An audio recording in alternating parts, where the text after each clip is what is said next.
It's the Mark Moses Show on Sports Radio, The Fan, 107.9 FM, 1560 AM, and anywhere you listen online and podcast.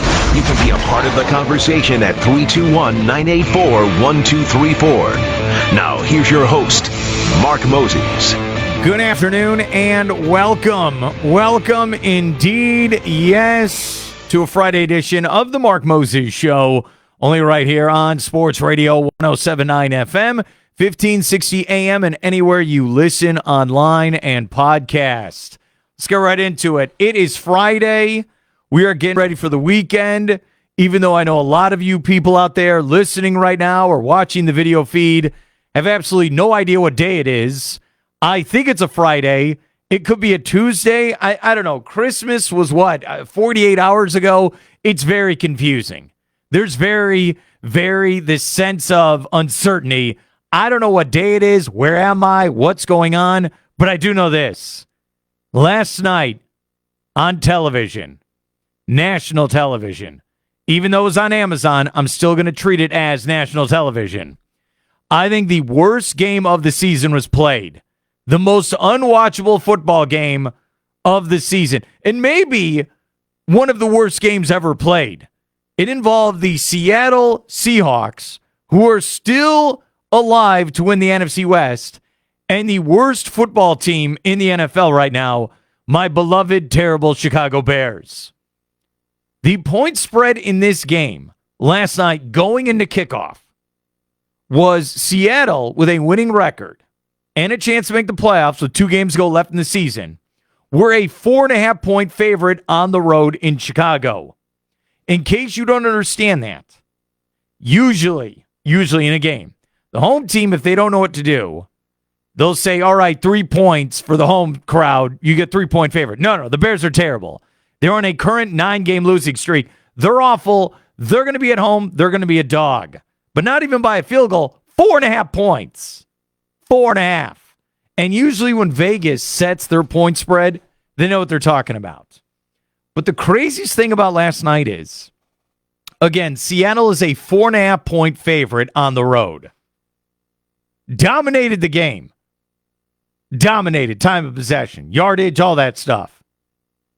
They didn't cover the spread. They won the football game. 4.5 points was the spread. Won the game.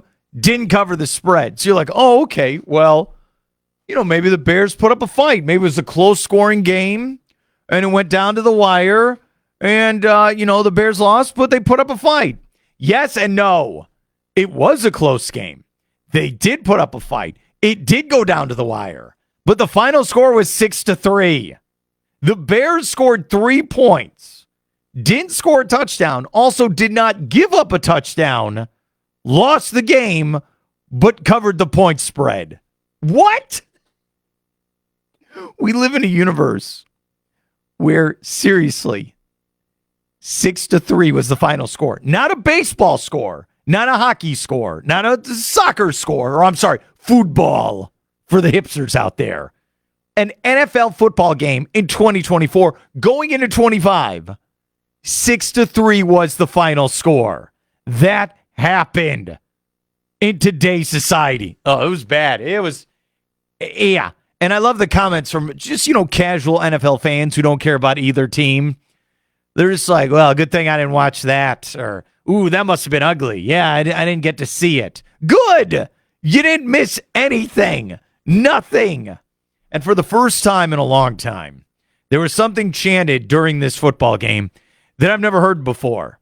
And, usually your team's bad. I'm looking at you, Jacksonville Jaguars or Cleveland Browns or, the New Orleans Saints over the last couple of years since they've had Drew Brees. You get the guys with the bags over their head.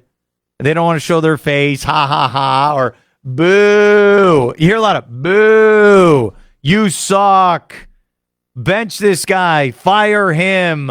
Boo. You get a lot of that from bad organizations. That's usually what you get. This guy sucks. He stinks. Boo.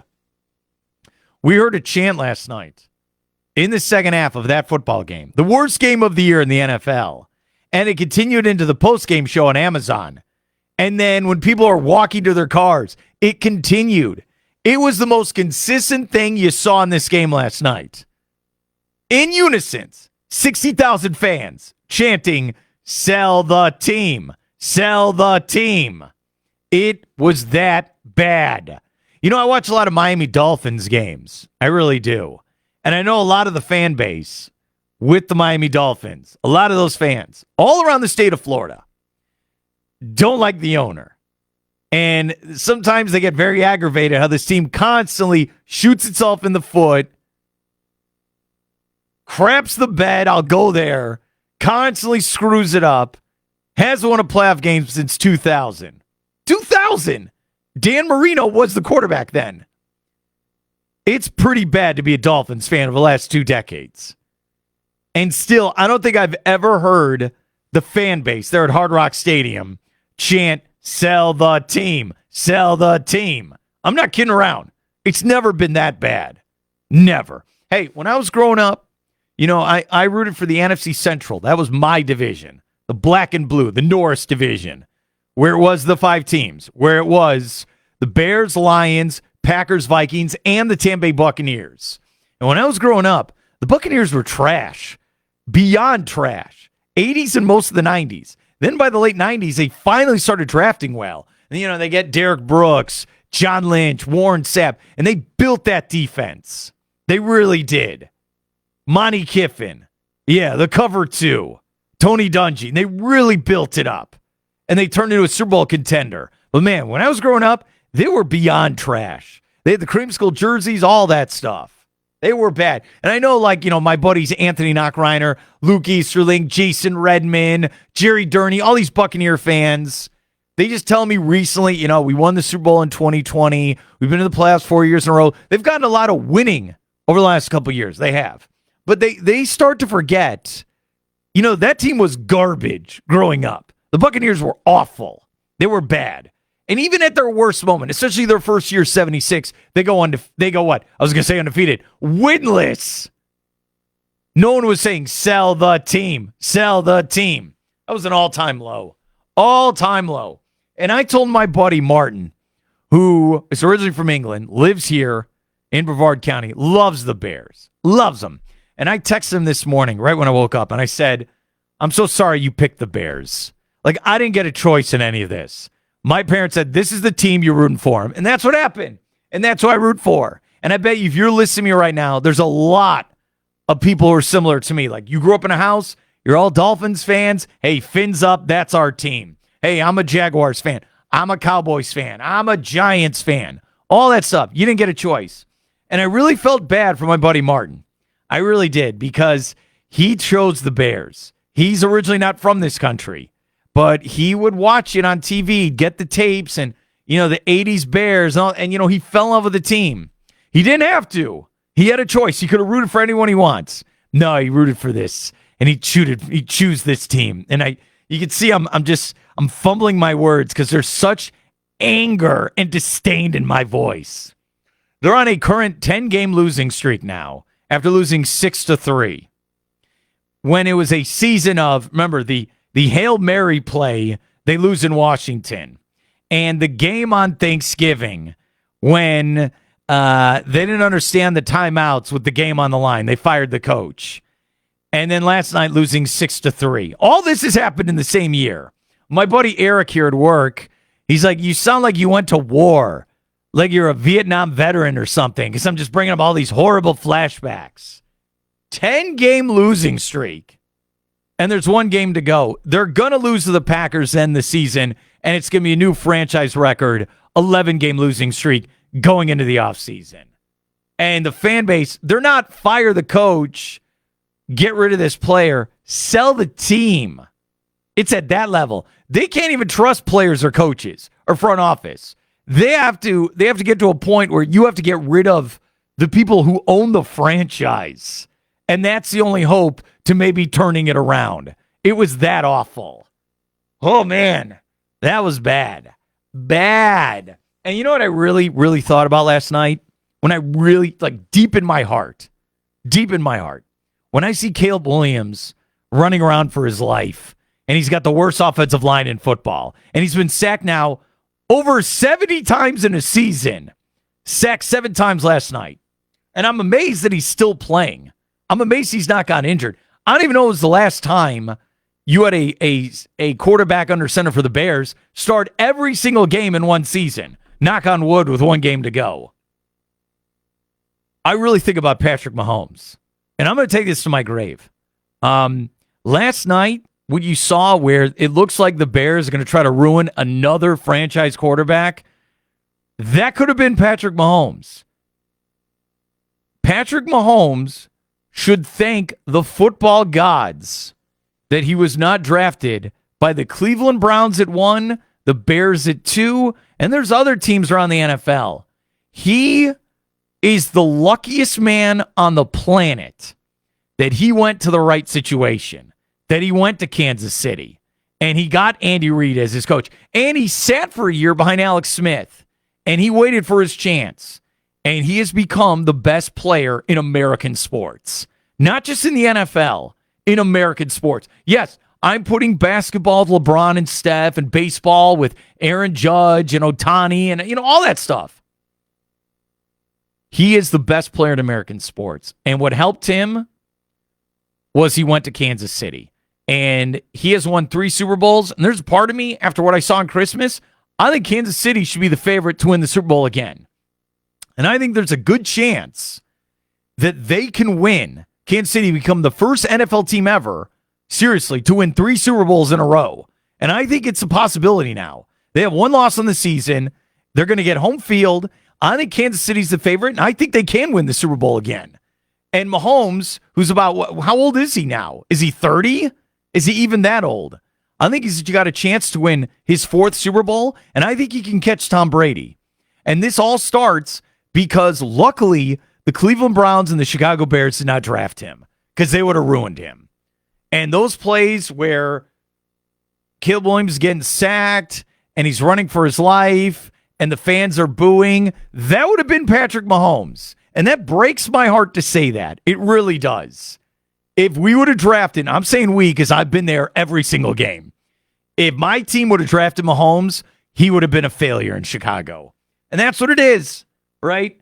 I told my buddy Tim, they're like the lovable losers now. And he came back and he goes, they're not lovable. And that's for real. That's how bad it is. So if you're watching games this weekend, please enjoy it. Like if you're a Baltimore fan, like my buddy Allen, or, you're a Buccaneers fan, again, like Anthony, and you got a real team, you got a shot here to do stuff in the postseason. And I know fans will love the Buffalo Bills and the Kansas City Chiefs and, the Philadelphia Eagles, like my great coworker Rachel. They got a chance to get to the Super Bowl. And on the other side of the spectrum is me over there in the corner crying. I was so upset. And I know my dad says, look, Mark, he said this since I was a little kid. He said, Mark, you care more than the players do.